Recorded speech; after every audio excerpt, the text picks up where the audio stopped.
கிறிஸ்துவில் பிரியமானவர்களே, இந்த புதிய நாளை கொடுத்த இறைவனுக்கு நாம் நன்றி கூறுவோம். இயேசுவுக்கு புகழ், மரியே வாழ்க. இன்று ஆண்டவர் நமக்கு தருகிற வார்த்தை, பெருஞ்சுமை சுமந்து சோர்ந்திருப்பவர்களே, எல்லாரும் என்னிடம் வாருங்கள், நான் உங்களுக்கு இளைப்பாறுதல் தருவேன் என்று. பலருடைய வாழ்க்கையில் துன்பங்களும் துயரங்களும் ஆட்டி படைத்துக் கொண்டிருக்கலாம். இரவு முழுவதும் தூங்க முடியாமல் பலவற்றை எண்ணி எண்ணி சிந்தித்து சிந்தித்து அச்சத்தையும் பயத்தையும் நம்முடைய வாழ்க்கையிலே நாம் கொண்டிருக்கலாம். தோல்வியும் அவமானமும் நம்மை நெருக்கி கொண்டிருக்கலாம். இப்படிப்பட்ட சூழலில் ஆண்டவர் கூறுவது, என்னிடம் வாருங்கள் என்பதுதான். இன்று நாம் பலரை தேடி ஓடுகிறோம்.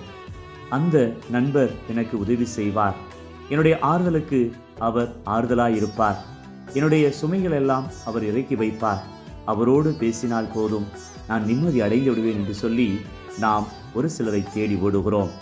அந்த ஒரு சிலர் தருவது ஒரு சில மணித்துளிகள் மட்டும்தான் நமக்கு ஆறுதல் தரக்கூடியது. அது அவற்றை முழுமையாக நாம் அனுபவித்து விடவும் முடியாது.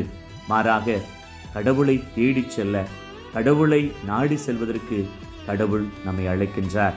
என்னிடம் வாருங்கள், நான் உங்களுக்கு இளைப்பாறுதல் தருவேன் என்று சொல்லி ஒரு சில மணி நேரம் மட்டுமல்ல, நிரந்தரமான மகிழ்ச்சியையும் நிரந்தரமான அமைதியையும் நிரந்தரமான வாழ்க்கையும் நம்பிக்கையும் தரக்கூடியவர் நம் ஆண்டவர் இயேசு.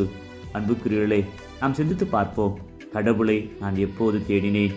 எங்கே அவரை பற்றி சிந்தித்தேன்? பல நேரங்களில் கடவுளை நாம் மறந்து விடுகிறோம். அதனால்தான் என்னவோ நம்மை சுமைகளும் துன்பங்களும் ஆட்டி படைக்கின்றன. நாம் கடவுளை சந்தித்து அவரோடு பேசுகிற போது அவர் நமக்கு கற்றுத் தருவார். நாம் எப்படி செயல்பட வேண்டும், எப்படி யாரோடு பழக வேண்டும், எப்படி யாரோடு எப்படிப்பட்ட செயல்பாடுகளில் ஈடுபட வேண்டும் என்பதை அவர் நமக்கு கற்றுத்தருகிறார். எனவே நாம் அஞ்ச வேண்டாம், பயப்பட வேண்டாம். நம்பிக்கை கூட்டுபவர் நம்மோடு இருக்கிறார். நாம் தேடி செல்வோம், ஆண்டவரை தேடி செல்வோம், நம்முடைய சுமைகளை இறக்கி வைப்போம்.